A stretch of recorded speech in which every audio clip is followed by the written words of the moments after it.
Let's talk about how to achieve self-empowerment. In this video, I'm going to share with you the one thing that can change everything when it comes to being empowered in your life.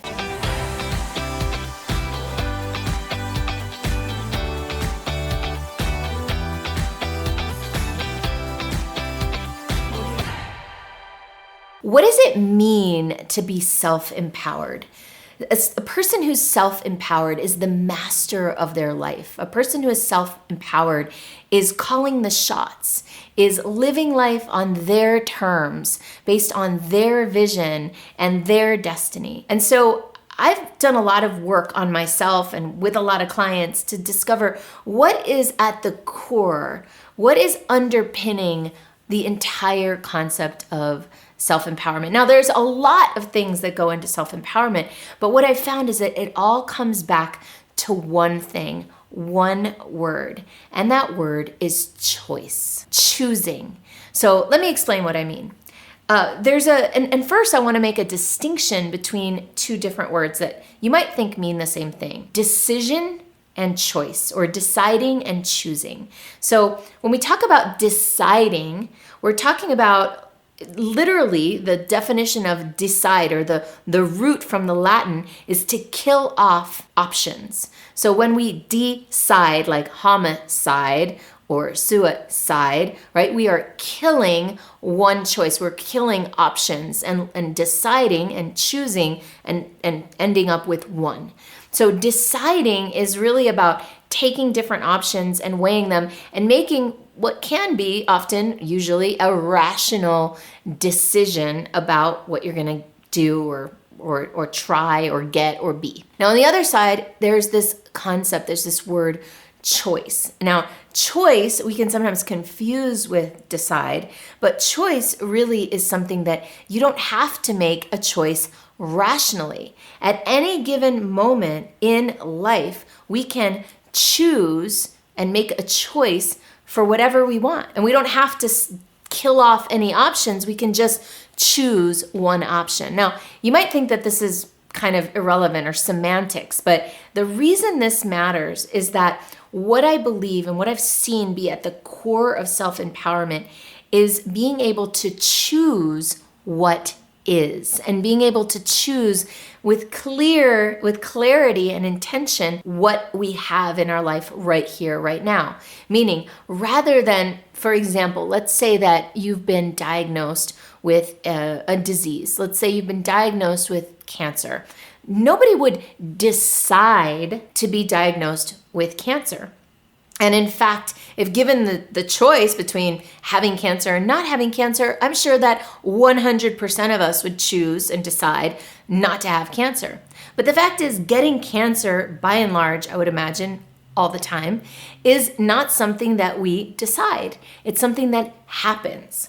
Now, the challenge with that happening is that if we focus our energy on the fact that we didn't decide this, we didn't choose to have cancer, then what we are doing is we're fighting against reality. We're fighting against what is, which it might sound good, right? To fight against cancer, absolutely. But in order to fight against cancer effectively, we must first actually come to terms with the fact that we have it. And so having this attitude of choosing what is first is the first most crucial step towards empowerment. It's saying, all right, I didn't decide this. It's not what I would have decided had I been given options, but this is what I have. This is what I'm dealing with. And here's where it gets interesting. And so I choose it.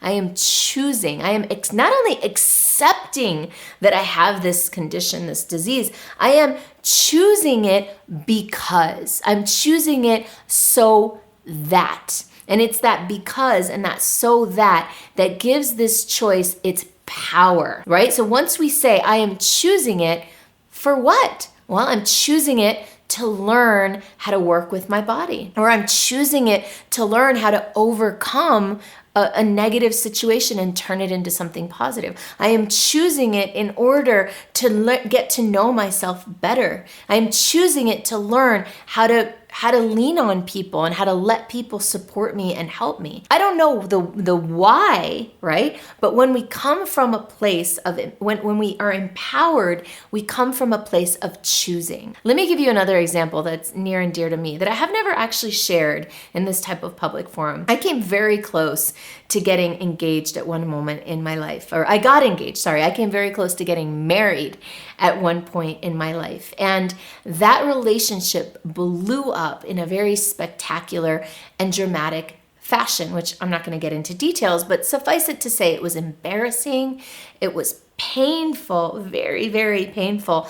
And I was really laid low by the situation. Now, as a result of that situation, I did not choose it. I certainly didn't decide it, and I would never have chosen the situation that I went through. And in fact, I spent a lot of months fighting against it and resisting it and, really not wanting to accept what had happened, not wanting to really come to full terms with it, or even to acknowledge my own role in having participated in this sham of a relationship. And so I was resisting it. I was not choosing it. I was actively saying no to it. I do not want this experience. This experience is not mine. And over the course of several months of working with mentors, of developing myself, what I came to realize was that in this process of healing, I learned so much about myself. I became a whole new different person as a result of the experience. I became a person with a new respect for my life, with a new respect for my body. I started eating in a new way. I gave up drinking. I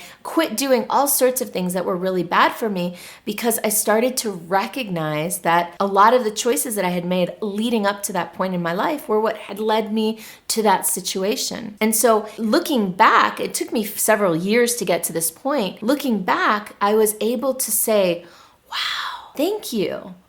Thank you for this experience. I'm so fortunate to have gone through this awful situation because look where it led me now. Actually, in hindsight, it took me years to do it. I finally chose the path. I chose the situation. I chose it because I knew that it led me to a greater self-awareness, greater understanding. Now, that's not to say I wasn't sad about some of the things that happened or the pain that I went through or the fact that I ultimately never got married and never had kids. And I also, because I chose it, I feel very empowered around all of those things to this day. I feel that I chose that situation. I choose it because it allowed me to learn about personal development and self-empowerment in a way that I can now share it with you. If I hadn't gone through that experience, then you wouldn't be hearing this message from me right now. And my life wouldn't be as amazing and wonderful as it is. And I wouldn't have redone my entire business model and turned it into a lifestyle business. So all of these things happened as a result of this awful experience. And so the key point was when I finally decided to not just accept it, but to choose it. And it took me years to do that, but now, having had that experience, now I have the benefit or the luxury or the gift of being in the moment, in the middle of the shit, in the middle of the hard struggle, and being able to say, okay, I know, I choose it. And when I can choose it in the moment, I can step into so much greater empowerment around it. So in order to choose, there are a couple things that matter. So one of the most important things that I've recognized around this concept of choice is the language that we're using. I recently was in a retreat, leading a retreat, and one of the clients there said that, she said, I had to move to this place because there was a hurricane in my hometown and I couldn't stay there anymore. So notice the language of I had to move because I couldn't stay. That is the language, just those simple words are not choosing the situation. Choosing language would sound like, I chose to move to this new place because this happened and it made me realize it was time to start a new chapter. So that's the same exact concept, but just using different language. So whenever you find yourself using language like, I had to, I couldn't, I can't, I should. These are all indicators of areas where we do not feel empowered to choose. And so just by reframing the language, just by catching yourself and saying, oh, I got to move. I chose to move. I decided to move. I opted to move. It changes the way you relate to the entire situation. So language is a really big piece, and you can find sometimes that our language indicates what's really going on subconsciously. And so slowing down and paying attention to our language and having some quiet and more stillness practices can really help us to become much more intentional about our language and recognize when our language is indicating whether we are at the victim of circumstance or whether we're being at cause and choosing intentionally our life. So if you enjoyed this video, then consider downloading my free Monetize Your Magic Playbook. It is a way for you to figure out how to monetize your magic in a way that's energy rich and enjoyable, sustainable, scalable, lifestyle friendly, and purpose driven. So click on the link below and go ahead and get your free Monetize Your Magic Playbook.